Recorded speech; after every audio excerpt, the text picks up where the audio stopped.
All right, so here we're going to look at rotational kinematics. First off, let's look at linear values. So over here, I have some linear values. Here you can see the velocity is straight up, right? And then over here, you can see it's to the left, to the right. So all of these, you're always changing direction. So in a circle, we know you must always have an acceleration because you're always changing at least direction. Also, if you look at it here, and you should have experienced this in class, at different locations, you have different velocities. This one shows on the inside has less velocity, magnitude of velocity than on the outside. With angular values, you'll notice that everything is the same. At this inside location, it moves whatever degrees, let's say 30 degrees or 40 degrees. And here it also moves 40 degrees in the same amount of time. So rotation is nice, it's always the same. Also, the direction is not changing for rotation. So on this one, you can move at a constant angular velocity, and you can have, we'll call this angular acceleration, can equal 0. Linear acceleration cannot equal 0 because you're always changing direction. So these first little parts, we'll just look at some differences between linear and angular. So here's some more with linear. Again, as you can see on the inside, right, they have smaller velocities, where on the outside they have bigger velocities.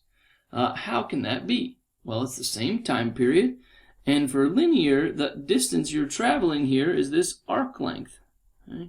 So the person, if this was our marching band, or if it's a stick even, a particle on the outside, has to travel much farther in the same amount of time.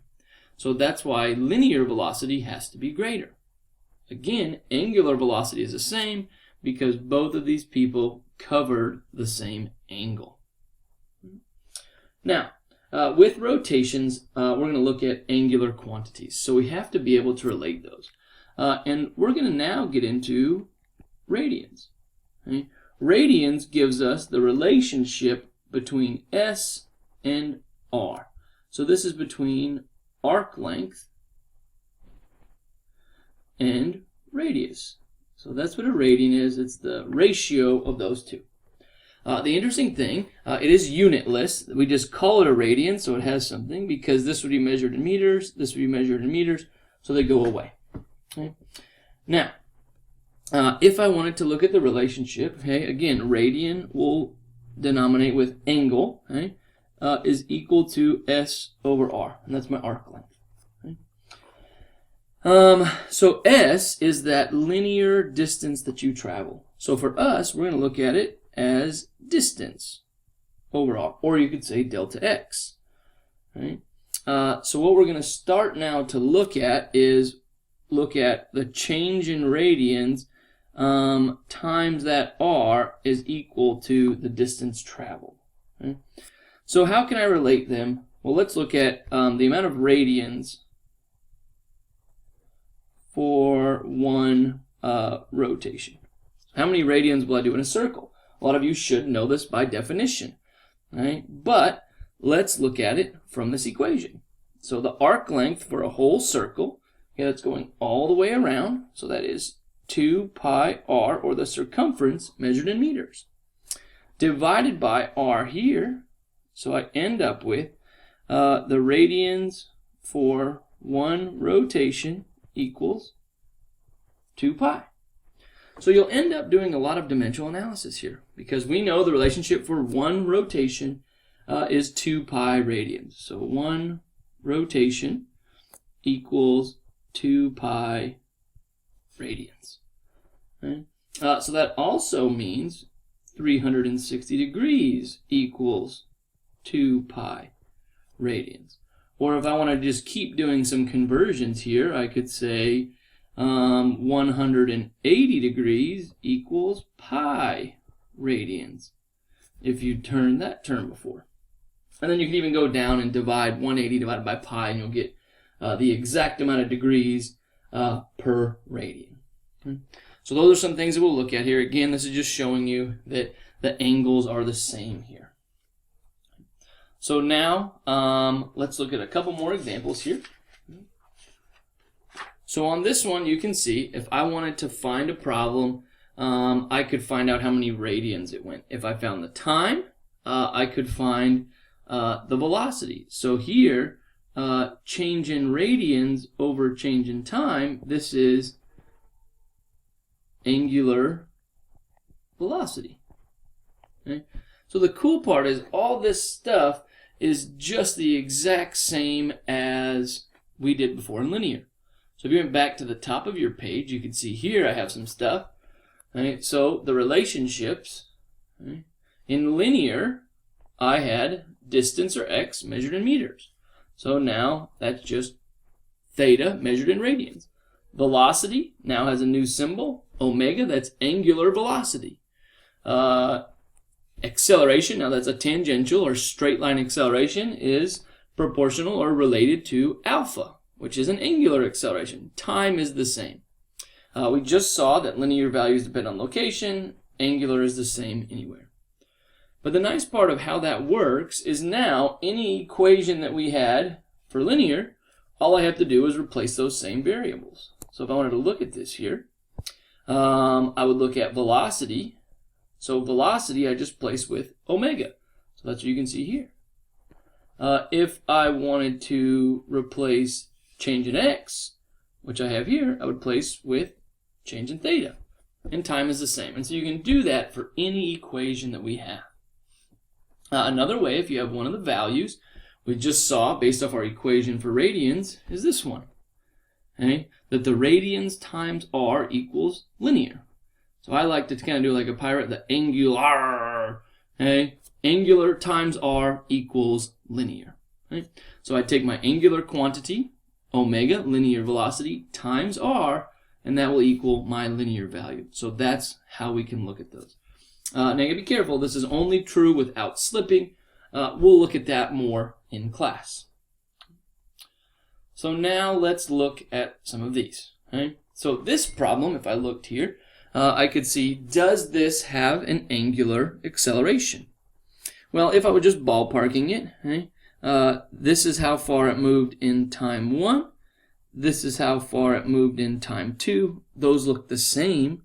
So if I moved the same distance in the same amount of time, my angular acceleration would be 0, because omega, which is change in theta over t, is constant.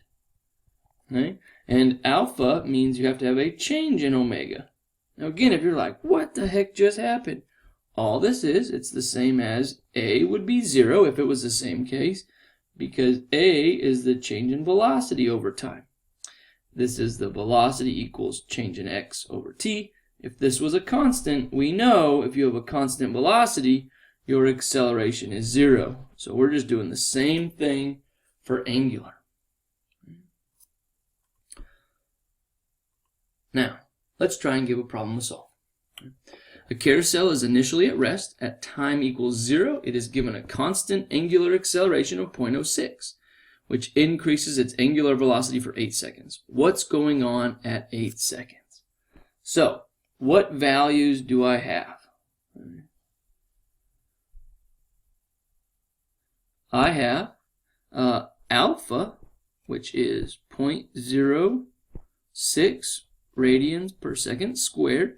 This is very much like A. I have time, which equals 8 seconds. That's nice. That doesn't change. I have velocity initial, which is 0, and that's the same as omega initial. And we're looking for angular velocity. So we're looking for angular velocity final. Right? Which equation do I have with acceleration and time? Well, hopefully you know acceleration is change in velocity over t. So then replace the linear term with the angular term. So I have alpha. Again, replace the linear term with the angular term, which is omega, over t. So alpha is 0.06 radians per second squared equals the change in omega. We're just going to look at the change over 8 seconds. So now if I did my math right, my change in omega would be 0.48 radians per second. If I started at 0, then my final value is also the same, 0.48 radians per second. Now this problem asks, what is the linear velocity of a child 2.8 at that same location? Well, how can I relate angular to linear? Well, we have a couple of different ways. First way is if you know the equation, we're going to assume not slipping is angular times r equals linear. So my angular is 0.48 radians per second times my radius, which is 2.5 meters, and that will equal my velocity. The unit that's left is meters times radians per second. But an interesting part is the radians is really just a placeholder, so it doesn't matter. So I'm really left with meters per second. And then you can check and get whatever value you want. Okay. Another way to relate those two is anytime you have an angular, you can just do dimensional analysis. Because I could do 0.48 radians per second. And if I want to get rid of radians, I would put radians on the bottom, and I want to convert to meters at that location. Well, I know that there are 1 radian is in, what did I say on that one? I believe 1 radian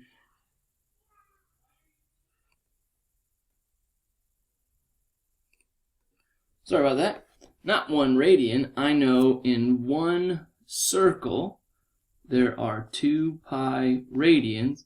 And in 1 circle, I travel the circumference, which is 2 pi r meters. So my radians I would put down here as 2 pi, and up here I would put the circumference, which is 2 pi r. Now those cancel, and what do you know? Look at what just happened. I took my angular velocity and I multiplied by r. That's the exact same thing that I just did there. So dimensional analysis or the equation, they will both get you to the same value. All right. What is the tangential or linear acceleration? Again, back to, sorry, that's not what I wanted. If I want to compare linear to angular, I can do angular times r equals linear, and you can get a value. Centripetal acceleration. This is an interesting one. What do we know about centripetal acceleration? Centripetal acceleration equals v squared over r. And we always had it at centripetal acceleration, even if the object was at constant speed, because you're always, remember, centripetal acceleration always points to the center because you're just changing direction.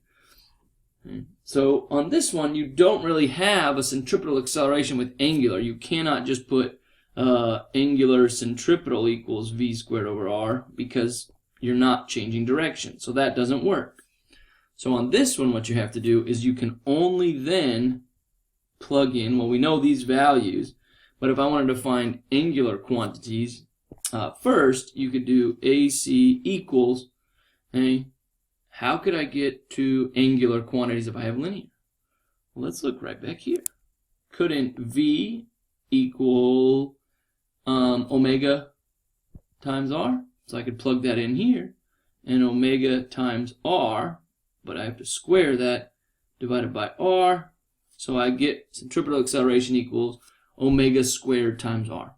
Now I know we already solved that velocity here, so you didn't necessarily need to do that, but that is one option if you wanted to do using angular quantities to solve for centripetal. Last one, what is the total linear acceleration? Well, let's look at this diagram. Right? So here what you have is you have 2 accelerations. You have straight line acceleration. That one is increasing your speed, and then you also have an acceleration radially, or that is the same as centripetal. Okay? So how could I add those 2 vectors? Okay? Okay, to add those 2 vectors, I could add them tip to tail. So you could get your A centripetal plus your A tangential, and that is your total linear acceleration. So you'd have to do a squared b squared equals c squared. Typically they won't do calculations, but they may ask you where the vector nature of that is. And on this one, it should end up, your acceleration total is going to go here. So we've just added that piece. Make sure, come into class with questions.